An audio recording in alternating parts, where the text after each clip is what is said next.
Assalamualaikum, salam sejahtera dan salam pengakab. Hari ini adalah pemerasaan lawatan terakhir. Semalam kita dah markahkan.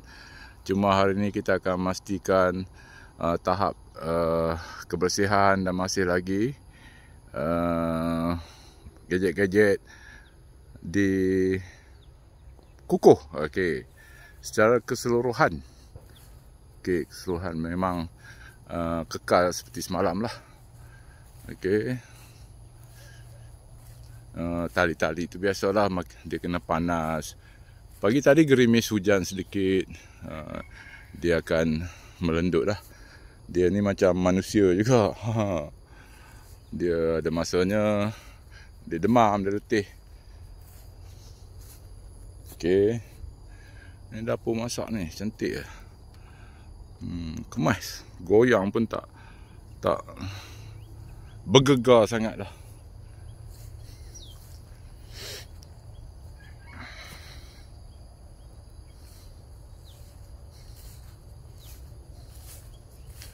Cuma bivak tu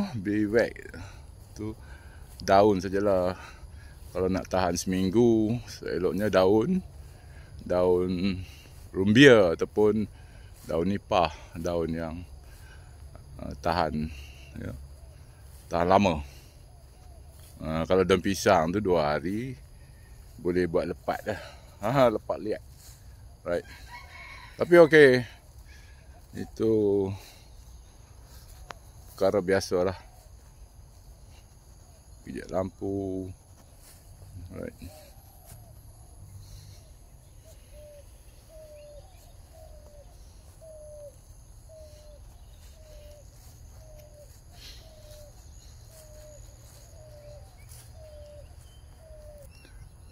Ada pokok.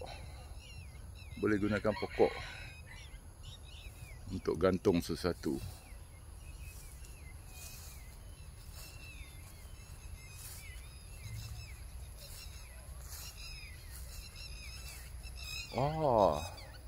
Ini burung kenyalang ni. Spesies kecil.